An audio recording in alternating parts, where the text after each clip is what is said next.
Hello everyone, welcome to my YouTube channel and Facebook page education hub BD. আপনারা যারা আমার ভিডিওটি দেখছেন সকলকে আমার অন্তরের অন্তঃস্থল থেকে অভিনন্দন এবং শুভকামনা।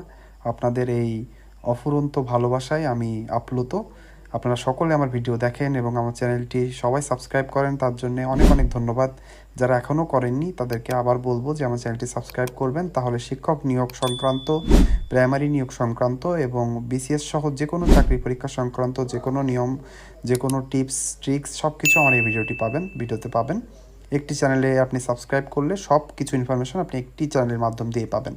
তাই বলবো দেরি না করে আমার চ্যানেলটি সাবস্ক্রাইব করবেন। আপনারা এর মধ্যে অবগত হয়েছেন যে 19তম শিক্ষক নিবন্ধন পরীক্ষা হচ্ছে না, সেটি পরিবর্তে হবে 19তম শিক্ষক নিয়োগ পরীক্ষা। এই পরীক্ষাটি কিভাবে হবে, কিভাবে প্রস্তুতি গ্রহণ করবেন এবং কিভাবে অল্প পরিশ্রম করে প্রথমবারে শিক্ষক হবেন, তার সকল টিপস অ্যান্ড ট্রিক্স পাবেন এই ইউটিউব চ্যানেলে।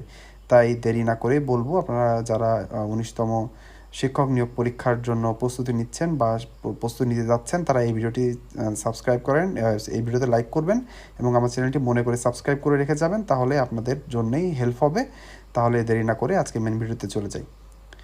আজকে এই ভিডিওটির টপিকস হলো যে আপনারা অলরেডি আপনি এনটিআরসি থেকে সুপারিশপত্রটি ডাউনলোড করেছেন এবং আপনি সুপারিশপত্র স্কুলে আপনার স্কুল বা আপনার কলেজে নিয়ে গিয়ে আবেদনপত্রের মাধ্যমে নিয়োগপত্রের জন্য আবেদন করেছেন। নিয়োগপত্র আপনার প্রতিষ্ঠান গ্রহণ করেছে বা গ্রহণ করবে, তারপরে আপনাদেরকে একটি যোগদানপত্র দিতে হবে যেদিন আপনি যোগদান করতে যাচ্ছেন আপনার প্রতিষ্ঠানে। যখন আপনি যোগদান করতে যাবেন তার জন্য একটি আবেদনপত্র নিয়ে যেতে হবে আপনার প্রতিষ্ঠানে। সেটি কিভাবে লিখবেন সেটি এই ভিডিওতে থাকতে যাচ্ছে, তাই দেরি না করে চলুন আমরা চলে যাই কিভাবে লিখবেন আবেদনপত্রটি দেখে নিই। এটি হলো যোগদানপত্রের আবেদনের কপি।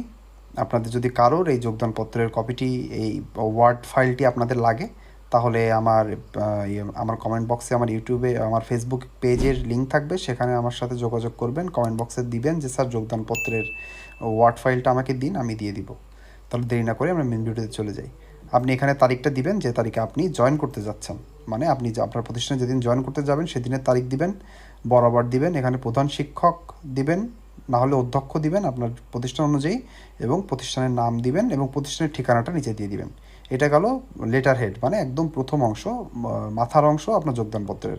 এখন আসলে মেন কথা, সেটা হলো বিষয় কী দিবেন। এখানে সহকারী শিক্ষক দিবেন, সহকারী শিক্ষক না থাকলে আপনি প্রভাষক হয়ে থাকলে প্রভাষক দিবেন, এবং আপনার ব্র্যাকেটে আপনার যে সাবজেক্ট আছে সেটি দিয়ে দিবেন। দিয়ে পরে লিখবেন পদে যোগদান প্রসঙ্গে। তারপরে চলে আসবে মেইন পার্ট, বডি পার্ট, সেটা হলো মহোদয়, যথাবিধি সম্মান প্রদর্শনপূর্বক বিনীত নিবেদন এই যে আমি নিম্ন স্বাক্ষরকারী বেসরকারি শিক্ষক নিবন্ধন কর্তৃপক্ষ এনটিআরসি কর্তৃক 19/8/2025 ইংরেজি তারিখ, বাংলা তারিখ 8ই ভাদ্র 1432 তারিখে 32 তারিখে এখানে দিবেন এনটিআরসি এর স্মারক নাম্বার, যেটা আপনি আপনার নিয়োগপত্রে পাবেন। সেই স্মারক নাম্বারটা এখানে হুবহু তুলে দিবেন, দিয়ে বলবেন স্মারক অনুযায়ী অত্র প্রতিষ্ঠানে আপনি যেদিন আপনি আবেদন করেছিলেন নিয়োগপত্রের জন্য সেই তারিখটা দিবেন। ধরেন আপনি একদিন আগে আবেদন করেছেন বা 5 দিন আগে আবেদন করেছেন, সেই তারিখটা দিবেন যে আপনি আবেদন করেছেন কবে নিয়োগপত্রের জন্য, সেই তারিখটা দিয়ে বলবেন এত তারিখে নিয়োগ পদ অনুযায়ী সহকারী শিক্ষক, এবং আপনার সাবজেক্টের নাম দিবেন এবং আপনার কোয়ালিফিকেশান দিবেন। সহকারী শিক্ষক তথ্য যোগাযোগ প্রযুক্তি পদে অদ্য, এখানে অন্য না, এখানে হবে অদ্য 25, মানে যেদিন আপনি যোগদান করবেন সেই তারিখটা দিবেন, তারিখে হইতে পূর্ণরূপে যোগদান করিলাম। তাহলে আপনাদের এখানে কনফিউশন থাকতে পারে যে এই তারিখ 24 কি 25 কি। 24 তারিখ হলো আপনি প্রথম যেদিন আপনার প্রতিষ্ঠানে গিয়ে আপনার সকল ডকুমেন্ট সহ নিয়োগপত্রের জন্য আবেদন করেছিলেন সেটির তারিখ, এবং আপনি যেদিন যোগদান করতে যাচ্ছেন সেদিনের তারিখ হবে এখানে, যে আপনি এখানে অন্য না, হবে অদ্য 25/8/2025 তারিখে হইতে পূর্ণরূপে যোগদান করিলাম। এবং তারপরে আসে অতএব মহোদয়ের সদয় বিবেচনাপূর্বক বিনীত অনুরোধ আমার যোগদানপত্র গ্রহণপূর্বক প্রয়োজনীয় ব্যবস্থা গ্রহণ করিতে আপনার একান্ত মর্জি হয়। এখানে বিনীত নিবেদক, আপনার বিশ্বস্ত, এখানে আপনি আপনার স্বাক্ষর দিবেন এবং তারিখে একটা ফাঁকা রাখবেন জায়গা, এবং আপনার নাম, পিতার নাম, মাতার নাম, আপনার স্থায়ী ঠিকানা, আপনার মোবাইল নাম্বারটাও এখানে দিয়ে দিবেন। দিয়ে আপনি কোন ব্যাচ, যেহেতু আপনি 17 বা 18-র ভিতরে হবেন সেটা লিখবেন। আপনার রোল নাম্বারটি, এনটিআরসি এর যে নিবন্ধন পরীক্ষার রোল নাম্বার আছে সেটি লিখবেন।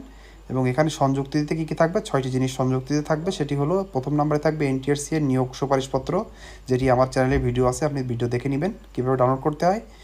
সকল শিক্ষাগত যোগ্যতার সনদপত্রের ফটোকপি এখানে আপনি করবেন। এসএসসি, এইচএসসি, অনার্স এবং মাস্টার্স থেকে থাকলে মাস্টার্স, এগুলো সবগুলোর সার্টিফিকেট এবং আপনার মার্কশিটের ফটোকপি, শিক্ষক নিবন্ধন সনদপত্রের ফটোকপি, আপনি যে সনদ পেয়েছেন তার ফটোকপি, জাতীয় পরিচয়পত্রের ফটোকপি, আপনার যে এনআইডি কার্ড আছে তার একটি ফটোকপি, পাসপোর্ট সাইজে দুই কপি ছবি, আপনার 2 কপি পাসপোর্ট সাইজের ছবি রাখবেন সাথে, এবং এনটিআরসির অনলাইন আবেদন কপি।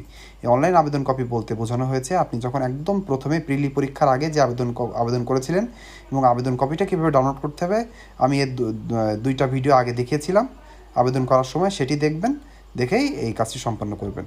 তাই আপনাদের সকলের জন্য প্রাণঢালা অভিনন্দন। আপনারা প্রতিষ্ঠানে যান, প্রতিষ্ঠানে যোগদান করুন, এবং প্রতিষ্ঠানটি কেমন লাগছে সেটাও আমার কমেন্টে এসে জানাতে পারেন। এবং 19তম শিক্ষক নিয়োগ প্রক্রিয়ায় অংশগ্রহণ ইচ্ছুক শিক্ষার্থীরা কোনো মতেই কোনো ভিডিও মিস করবেন না। সব ভিডিও আপনাদের জন্য দরকারি, তাই আমার এই ভিডিওটি লাইক করে দিবেন এবং আমার চ্যানেলটি সাবস্ক্রাইব করে দিবেন।